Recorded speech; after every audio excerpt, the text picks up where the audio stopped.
धर्म पूर्वक अर्थ कमाओ, पाप का पैसा नहीं।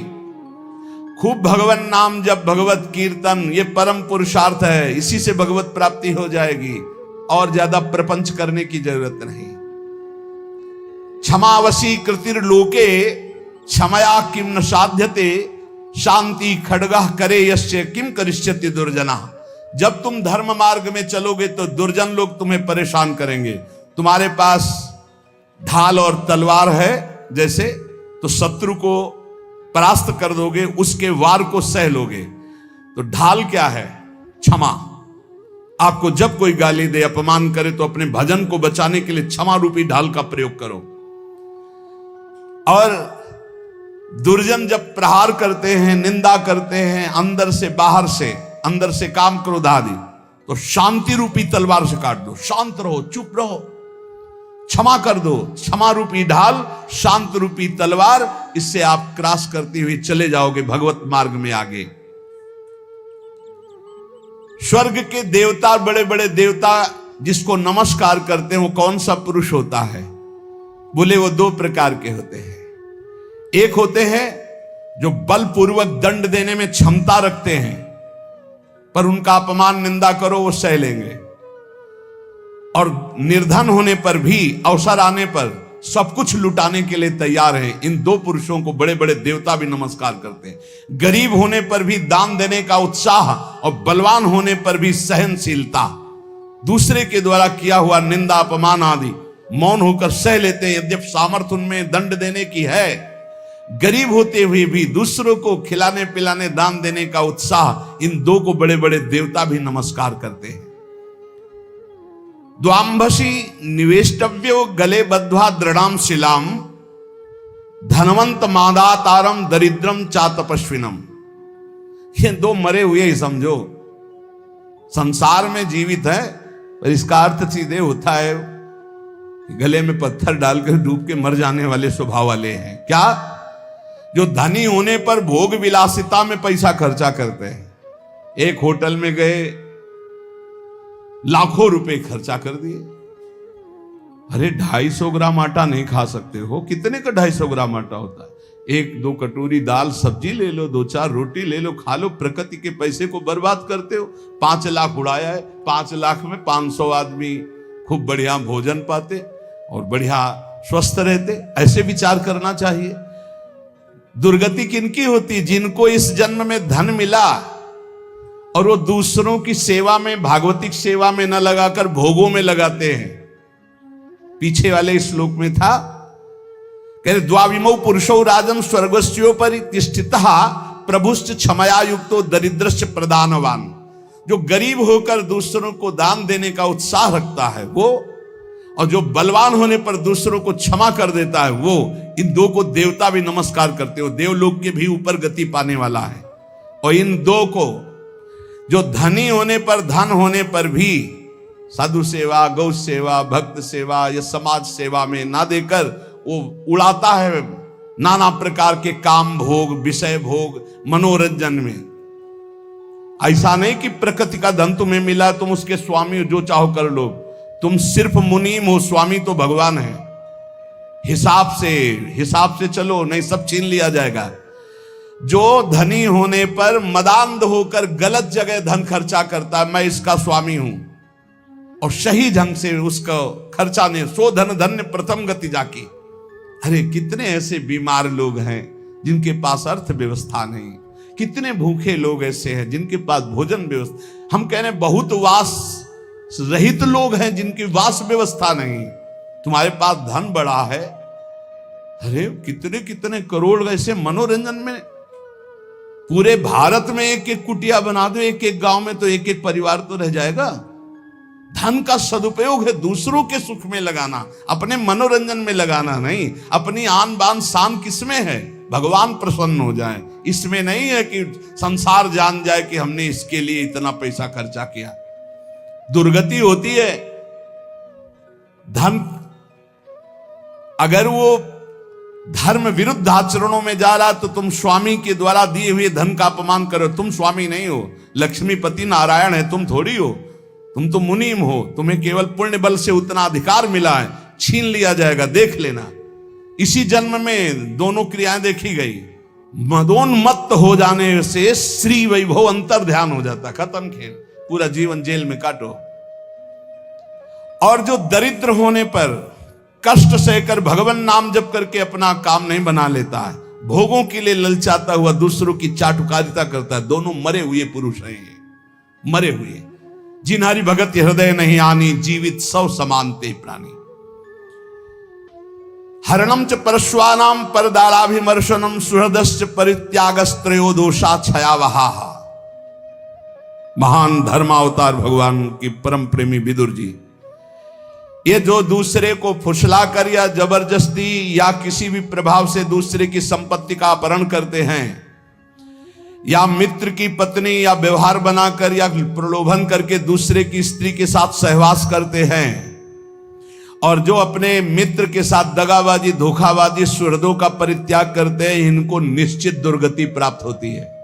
ध्यान से सुन लो, यही निर्णय करने वाले हैं। धर्मराज का सीधा अवतार विदुर जी हैं और धर्म का अंशावतार युधिष्ठिर जी हैं। सीधा धर्मराज ही आए हैं विदुर जी के रूप में। वही कह रहे, हरणम च परश्वानाम परदाराभिमर्शनम, में बहुत बड़ा पाप है अपनी भागवतिक पद्धति से स्वीकार की हुई अर्धांगिनी के सिवा किसी माता बहन की, वो तुम्हारी दुर्गति कर देगा, या अपने पति के सिवा किसी और, वो तुम्हारी दुर्गति कर देगा। परदाराभिमर्शनम, आयु क्षीण हो जाती है, श्री क्षीण हो जाती है। आपको लगता है, कहते हैं कुछ लोग ऐसा कहते हैं कि आप जो जो वर्णन करते हो सब उसमें बड़े मौज से है। तुमको बताया है आखिरी इच्छा पूर्ति की जाती मरने वाले की। इनकी आखिरी इच्छा है तुम अजर अमर तो हो नहीं तो देख लेना इनकी क्या गति होगी। भैया 2-4 बार डकैती से सफल हो गया तो लाखों रुपया उड़ा रहा, तुम कह रहे हो बड़े मौज में। और जिस दिन पकड़ा जाएगा ना, और फिर जब दंड उसको मिलेगा, तब आप देखने नहीं जाओगे कि उसको क्या क्या दंड मिलता है। ऐसे ही जब यमपुरी में जीव जाता है यहां से कर्म करके, तो शास्त्रों में पढ़ो, तुम्हें शास्त्रों तक पहुंच नहीं और विश्वास नहीं तो तुम मानते नहीं हो कि नरक है। जो दूसरे का धन अपहरण करता है, दूसरे की स्त्री का संसर्ग करता है, मित्र बना करके व्यवहार बना करके पराई स्त्री के साथ सहवास करता है या पराय पुरुष से सहवास करता है, जो अपने सुहृद मित्र को धोखा देता है, परित्याग करता है, ये सब नरक जाने वाले पाप हैं। भक्तम च भजमानम च तवास्मीति च वादिनम त्रिनेतात शरणम प्राप्तान विस्मेपि न संत्यजेत। जो तुम्हारा भक्त हो, तुम्हारी सेवा में रहा हो और एक बार हृदय से कह दिया कि मैं आपकी शरण में हूं, ऐसे 3 प्रकार के मनुष्यों के संकट आने पर पूर्ण रूप से सहयोग करना चाहिए। गृहस्थ में अपने कुटुंब में जो सबसे बूढ़ा हो उसको सबसे पहले भोजन देना चाहिए, धर्म का आदेश है। यहां बहू और लड़का कॉफी और समोसा और चाय छान रहे और बूढ़े टुकुर टुकुर हेर रहे हैं। अगर कुछ कहें भी तो डांट देंगे, तुम्हें घर में तो रहना है, बना लेना चाय पी लेना, हमें ऑफिस जाना है। और ज्यादा बात किए तो 2-4 थप्पड़ मार दिए मां के पिता के। कुटुंब में सबसे पहले भोजन का अधिकार किनको है? गरम गरम भोजन बना के पहले वयोवृद्ध, फिर दूसरा अधिकार बच्चे, फिर तीसरा अधिकार अपने जो आए हुए जन हैं, जो घर के जन हैं। बनाने वाला सबसे बात के, ये नहीं कि बनाने वाला पहले चक छान के फिर जो मनाया सो परोस दिया। ये वो रसोई में कभी कमी नहीं हो सकती जो ऐसी रसोई होगी। एक अन्नपूर्णा जी का कृपा प्रसाद होता है उस रसोई में। रसोई में कभी भोजन पाया ना जाए, रसोई कभी झूठी ना हो, बाहरी कोई रसोई देख ना पावे, रसोई पर्दे में रहे और पवाते रहो। आप देखो अन्नपूर्णा कैसे आप पर कृपा करती है। लेकिन यहाँ तो ऐसे दलित दुराए की हद है, हद है। वो उतार के रखा, धुआं निकला, मुंह में डाल के खा रहे हैं, वही खा रहे हैं, परोसा। ना भगवान से मतलब, ना भगत से मतलब है, ना बूढ़ों से मतलब है, ना ऐसी दलिद्रता छाई हुई है रसेंद्री जनेन्द्री की पूछो मत। ध्यान से सुने, इसीलिए महापुरुषों के वचन सुना रहे। आज से जो सुन रहे हैं, भोजन में सबसे पहला अधिकार रसोई में वयोवृद्ध का है। हम कह रहे ठाकुर जी को भोग लगा दिखा के उनको पवाओ, पहले बच्चों को पवाओ, जो और अपने जन उनको। रसोई करता वो सबसे बात के, जो घर का स्वामी बनने का अधिकार रखते हैं उनको सबसे बात के पाना चाहिए, पहले सबको पवा देना। मुखिया मुख सो चाहिए, खान पान सो एक भी ऐसा कोई भोजन का पदार्थ ना हो जो किसी को ना दिया गया हो। छुपाव नहीं होना चाहिए। रसोई में जो बने सबको, पंगत में जो परोसा जाए सबको, नहीं परोसा ही ना जाए। ध्यान रखना, नहीं इससे अपराध लगता है। 20 को कुछ और, 30 को कुछ और, 50 को कुछ और, ऐसा एक। मुखिया मुख सो चाहिए, खान पान सो एक। घर में जो चीज बनाओ वो सबको बराबर दो। ऐसा नहीं होना चाहिए कि आप अपने लिए कुछ अलग, उनके लिए कुछ अलग। जब अपनी मोह वृत्ति होती है, सत्संग का ज्ञान नहीं होता तो अलग अलग होता है, बहुत विचित्र होता है, बड़ा अपराध बनता है। दूसरा, अपने संबंध में जो संकट में पड़ा हो तो बिना बुलाए अपने आप जाकर उसका सहयोग करना चाहिए। तीसरा, यदि अपनी बहन संतानहीन हो, व्यवस्था ना हो और वो अपने पास रहना चाहे तो आदर के साथ पूरे जीवन उसको रखना चाहिए। भगवान धर्म स्वरूप विदुर जी कह रहे, अगर गृहस्थी में रहकर ये 4 आचरण संभाल ले जो अभी बोले गए और नाम जप करे तो भगवान की प्राप्ति निश्चित है। बड़े बूढ़ों को भोजन में सबसे पहला अधिकार है। बड़े बूढ़े भगवान साक्षात, मातृ देवो भव, पितृ देवो भव। यदि तुम्हारा कोई संबंधी कष्ट में है तो बिना बुलाए जाओ, उसका सहयोग करो। और यदि तुम्हारी बहन संतानहीन, धनहीन है, परिवार में उसको नहीं रखा जा रहा, आप आदर पूर्वक जीवन भर रखो, इससे भगवान प्रसन्न हो जाएंगे। षट दोषा पुरुषेणे हातव्या भूतिमिच्छता, निंद्रा तंद्रा भयम क्रोधम आलस्यम दीर्घ सूत्रता। ये 6 दोष जिसमें होते हैं उसे भगवत सिद्धि प्राप्त नहीं होती। परमार्थ की उन्नति चाहने वाले, भगवान को प्राप्त करने वाले को ये 6 दोष त्याग देना चाहिए। महात्मा विदुर जी कहते हैं क्या? पहले निद्रा त्यागने का मतलब उचित निद्रा, 4 घंटे 5 घंटे। इसके बाद 6 घंटे उसके आगे जुड़ता है जो बहुत मेहनत करता है। 7 घंटे उसके आगे जुड़ता है जो गृहस्थी में है, थोड़ा भी परमार्थ में अगर अभी चलना शुरू किया है। इसके आगे जो सोते हैं वो भगवान जाने। और कलयुग की रीत ऐसी हो गई, वो कह रहा था कि हम सबको नरक पहुंचाएंगे। सूर्य उदय होते समय जो सैया में पड़ा सोया होता है, उसकी बुद्धि, उसकी स्त्री, कीर्ति, आयु, ये सब नष्ट होता है। और प्रायः इस समय हमें लगता है कि 100 में 30 जगते होंगे और 70 सोते होंगे सूर्य भगवान के उदय होने पर, या और प्लस हो सकता है, और प्लस हो सकता है। 4 बजे जग जाए वो तो बहुत बड़ी बात है। हम कह रहे हैं 5 बजे, हम कह रहे हैं ऐसे जग जाओ कि सूर्य भगवान उदय हो रहे हैं, आप जल्दी से नहा धो के 2 चुल्लू अर्घ तो दे दो। भुवन भास्कर पधार हैं, अर्घ देने की तो बात जाने तो 11 बजे दिन तक सोते हैं। हमें लगता है इनकी जिंदगी क्या है जो 11 बजे दिन तक सोते। 11 बजे तो विश्राम का समय दूसरा आ जाता है। 1 बजे रात के जगे तो 11 बजे तो थोड़ा विश्राम का समय आ जाता है। ये 11 बजे तक जगते होंगे तो राजभोग कब पाते होंगे? इनका शयन भोग तो निशाचरी ही होता होगा रात्रि में 11 के बाद, नहीं 2 बजे सोते होंगे। 3, 4, 5, 6, 7, 8, 9, 10, 11, मतलब कम से कम 9 घंटे सोते हैं।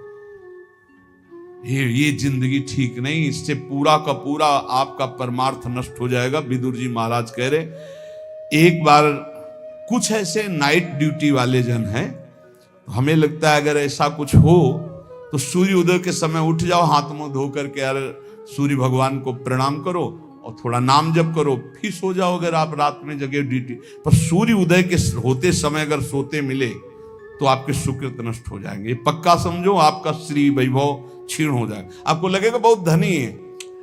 अरे ये धन कितने मिनट का भैया, आंख मुंदी खत्म खेल जाएगा यहाँ का बैंक बैलेंस। हम उस धन की बात कर रहे हैं जो तुम्हें जन्म मृत्यु के चक्र से छुड़ाएगा। पहला है निद्रा, इस पर शासन करो। दूसरा तंद्रा। तंद्रा का मतलब होता है ना नींद है ना जागृत है, वो एकदम खोए रहते हैं, ऐसे चेतना में आए, ना सो रहे हैं ना जग रहे हैं। सोने का मतलब था सोने में एक अलार्म बजता रहता, वो पता चल रहा है कि सो रहा है। और एक तंद्रा होती कि उसमें अलार्म नहीं बजेगा, वो चल रहा, वो तंद्रा। और तीसरा भय। किसी ने हमसे पूछा कि आपको भय है? मुझे लगता है आपको कभी कोई भय नहीं, क्योंकि आपका सत्संग सुनते हैं। हम कहा एक भय है, एक भय हर समय बना रहता है कि लाखों की श्रद्धा है, हे भगवान कभी हमारे द्वारा मन वचन कर्म से ऐसा कोई कार्य न बन जाए जिससे किसी की श्रद्धा नष्ट हो जाए, उसका भगवत मार्ग रुक जाए। बस एक बात का भय रहता है, हमारे द्वारा कहीं कोई ऐसी वचन न निकल जाए किसी को पीड़ा पहुंचे, हमारे द्वारा कोई ऐसा कर्म न बन जाए जिससे किसी की श्रद्धा नष्ट हो जाए। क्योंकि संतों पर श्रद्धा बहुत समय के बाद होती है। समय समय पर ऐसा भगवान का एक संत की क्रिया से लाखों संतों की प्रति अश्रद्धा हो जाएगी। हे प्रभु कभी हमारे द्वारा ऐसा आचरण न बने, हमारे वचन ऐसे न निकले, हमारा कोई ऐसा भाव न हो जिससे किसी की श्रद्धा का नाश हो। इस बात से भय लगता है, बस किसी की श्रद्धा नष्ट ना हो, हमारी गति दुर्गति को से कोई फर्क नहीं, सामने वाले की गति न बिगड़े, उसका भाव मंगल मन रहे, हमारे अंदर कोई ऐसी वार्ता ना आ जाए, कोई ऐसा दोष ना आ जाए जिससे किसी को भाव बिगड़ जाए। बस एक भय रहता है, और ये भय भजन बढ़ाने में काम आता है। यही डर ही डरपि हरिवंश हित, जिनो भ्रमय गुण सलिल पर, जी नामन मंगल लोक त्यों सुहरिपद भज न विलंब कर। इस डर से डरते रहना चाहिए कि कहीं हमें माया की त्रिगुणात्मिका वृत्ति फिसला न दे। इसलिए हर समय जिनका नाम तीनों लोकों का मंगल करने वाला है, उन हरि का जप करते रहना चाहिए, राधा राधा हरि हरि। और भय, ये अन्य भय भगवान की प्राप्ति में बाधा पहुंचा देगा। निद्रा, तंद्रा और भय और क्रोध, ये तो निश्चित समझो अनुभव की हुई बात कह रहे हैं, महीनों के भजन को शांत कर देता है। जो भजन का तेज उत्पन्न होकर ज्ञान प्रकाशित करता है उसी को बैठाल देता है। क्रोध नहीं आना चाहिए, गुस्सा नहीं आनी चाहिए। और आलस्य, ये आलस्य भजन मार्ग में बहुत ही घातक है। अरे कल कर लेंगे, 11 माला तो कहा है, आज 5 कर लिया है, कल 11 और 6 कर लेंगे, और कल ही आलस्य दिखाएगा, परसों कल धीरे धीरे खत्म नियम। दीर्घ सूत्रता, हर कार्य को आगे टालते रहना। निद्रा, तंद्रा, भय, क्रोध, आलस्य, दीर्घ सूत्रता, ये 6 दोष भगवत प्राप्ति नहीं होने देते, इसलिए इनका त्याग करें। जो अपने सुख में प्रसन्न नहीं होता, दूसरे के दुख में हर्षित नहीं होता, जो दान देने के बाद कभी किसी से बोलता भी नहीं है कि मैंने इतना अमुक को दिया, बिल्कुल शांत, कोई जानता ही नहीं कि दिया, वह भगवत मार्ग में आगे बढ़ता चला जाएगा। चाहे जैसा सम्मान, प्रियता, सुख, अनुकूलता, बिल्कुल गंभीर। दूसरे का दुख देखकर दुखी होना, ना कि हर्षित होना। और अपना जो दान है वो कोई जान न पावे कि हमने दिया है। ऐसे 3 प्रधान आचरण ये हैं जो भगवत मार्ग में आगे बढ़ाते हैं। एक भक्त थे, एक दिन वो कह रहे थे कि हमारे हृदय में एक प्रबल लालसा जागृत हुई, जैसे छत्रपति वीर शिवाजी ने अपने गुरुदेव को सब कुछ दान कर दिया। मेरा हृदय कहता है मैं अपने गुरुदेव को अपने प्राण तक दान कर दूं, फिर भी मैं संकुचित हूं कि गुरुदेव को मेरे प्राण किस काम में आएंगे। जब मैं देखता हूं कि अपने गुरुदेव को जो देना चाहता हूं अरुचि है, तब मुझे लगता है क्या करूं जिससे मैं अपने गुरुदेव को प्रसन्न कर लूं।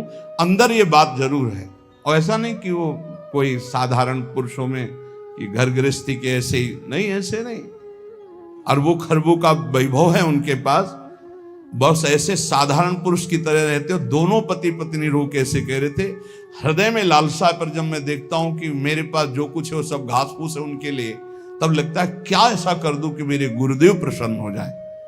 ये बात जिनके हृदय में बनी रहती है कि मेरे इष्ट देव कैसे प्रसन्न हो, मेरे गुरुदेव कैसे प्रसन्न हो, वो कभी दोष कर ही नहीं सकते।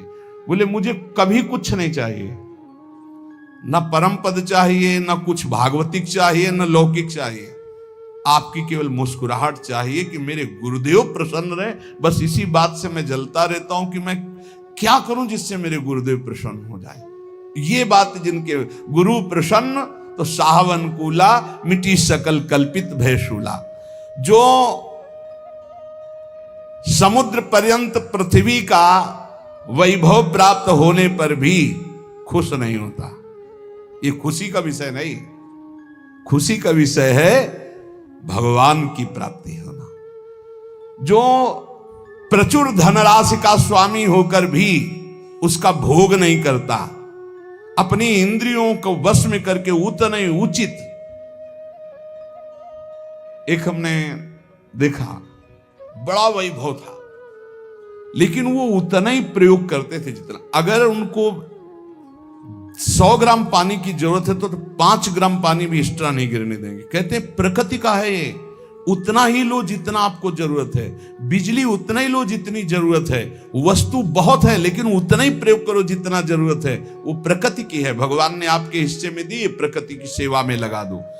समुद्र पर्यंत पृथ्वी का वैभव, प्रचुर धनराशि का स्वामी होकर भी जो अपनी इंद्रियों पर अधिकार रखता है, फूला नहीं होता, अभिमान नहीं करता, उचित प्रयोग करके दूसरों की सेवा में लगाता है, वो भगवत प्राप्ति के लिए आगे बढ़ जाता है। और जो उसका इंद्रियों के वश होकर भोगों में व्यतीत करता है, वो ऐश्वर्य से भी भ्रष्ट हो जाता है और दुर्गति को प्राप्त होता है। अनुसूयायाम आर्जवम शौचम संतोषा प्रिवादिता दमः सत्य मनायासो न भवंती दुरात्मनाम। किसी के गुणों में दोष ना देखना, सरल स्वभाव रखना, पवित्र वस्त्र, पवित्र शरीर, पवित्र विचार रखना, संतोष, प्रिय वचन, इंद्रियों को भोगों से हटाना, सत्य भाषण करना और क्लेश तनिक भी मन में ना आने देना। संतुष्टायन के हर स्थिति में प्रसन्न रहना सीखो। बोले ये भगवत प्राप्त होने वाले पुरुष के लक्षण हैं। फिर देख लो, किसी के गुणों में दोष न देखना, अर्थात किसी में दोष दर्शन न करना, किसी में भी। एक ने 2-3 दिन पहले एकांतिक में प्रश्न किया कि हमारा संतों के प्रति दोष दर्शन होता है, क्यों? क्या आपको दोष दर्शन होता है? क्या आप संतों? पता नहीं, ऐसे हमारा नहीं, तुम्हारा मन पापी है इसलिए दोष दर्शन करता है। पाप है तुम्हारे अंदर इसलिए दर्शन होता है। अगर पवित्र हो जाए, भी चश्मा ठीक हो तो देखो आप। बोले कई बार जैसे सत्संग सुनते हैं, सब बातें सुनते हैं, विश्वास नहीं होता, तो अशुभ कर्म करने वाले को विश्वास होगा, पापात्मा को विश्वास होगा। पापवंत कर शेष स्वभाव भजन मूर्ति भाव न काओ। अशुद्ध आचरण करोगे, दूसरों पर दोषारोपण करोगे। अभी अपना चश्मा ठीक कर देख, भगवान के सिवा कोई नहीं है, सच्चिदानंद प्रभु के। बोले मन मेरे बस में नहीं। उनका नहीं, उसको डांटिए। बोले नहीं है बस में। तो हमका आप अपनी बेटी की तरफ गंदी दृष्टि से देख सकते हो? बोले नहीं। उनका बहन की तरफ? बोले नहीं। तो गुरु की तरफ कैसे देख सकते हो?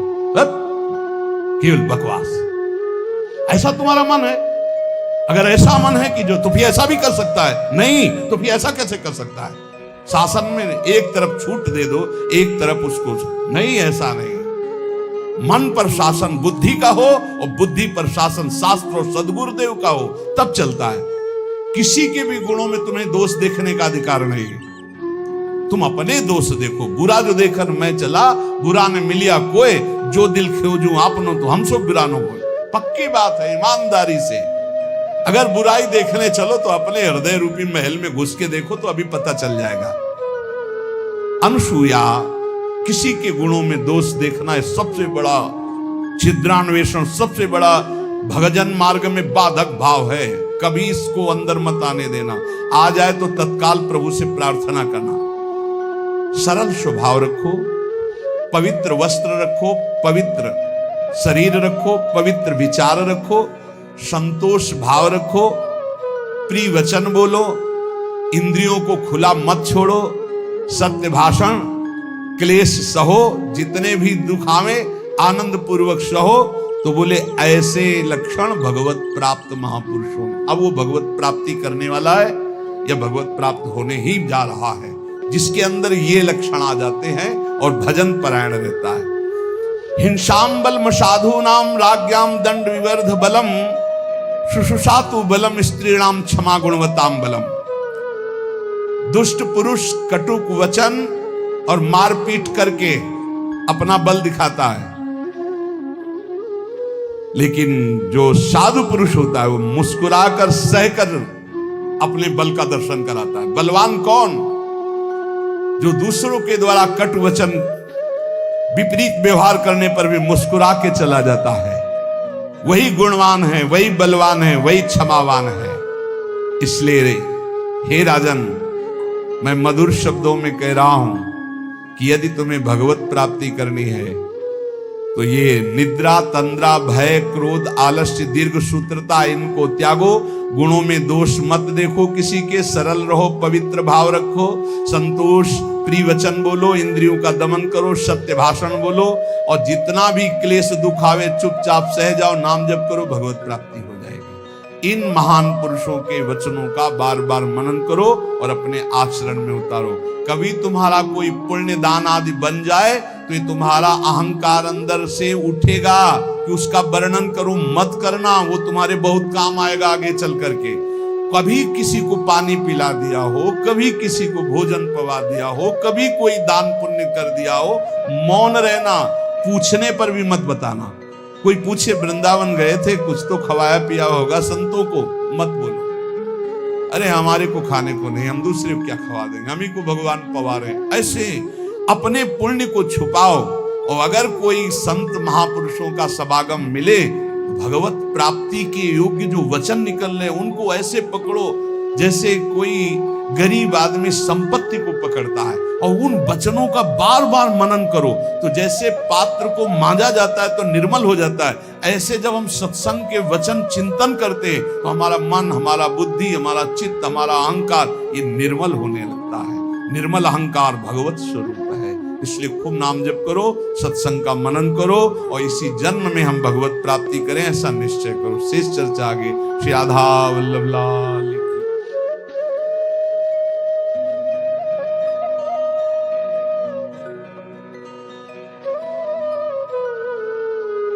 हेलो एवरीवन, राधे राधे, जय श्री कृष्णा।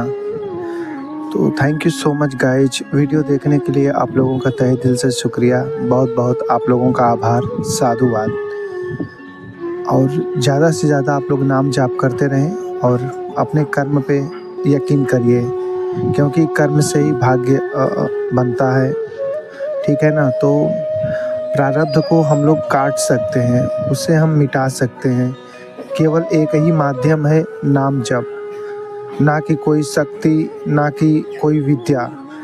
इसमें आप लोग ज़्यादा ना पढ़िए, केवल नाम जप पे यकीन करिए। नाम जप से सब कुछ मिट सकता है। ओके, कहा भी गया है कि कलयुग केवल नाम आधारा, सुमिर सुमिर नर उतरऊं पारा।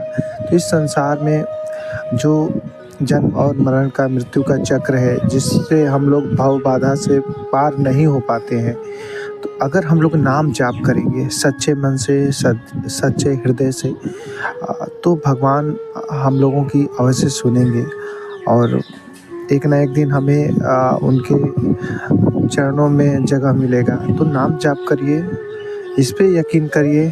और ये जादू जो होता है, जो भविष्य दिखाते हैं, बताते हैं, इस पे यकीन ना करिए। हमारे गुरुदेव जी कहते हैं, हमारे गुरु जी कहते हैं कि नाम जाप पे भरोसा रखें, क्योंकि हमारे शास्त्रों में भी इसका बहुत ही बड़ा उल्लेख किया गया है, वर्णन किया गया है नाम जाप की महिमा के बारे में। तो नाम जाप करें, ओके। ज़्यादा से ज़्यादा लोगों पे दया करें, धर्म करें, दया, क्योंकि दया धर्म का मूल है, पाप मूल अभिमान।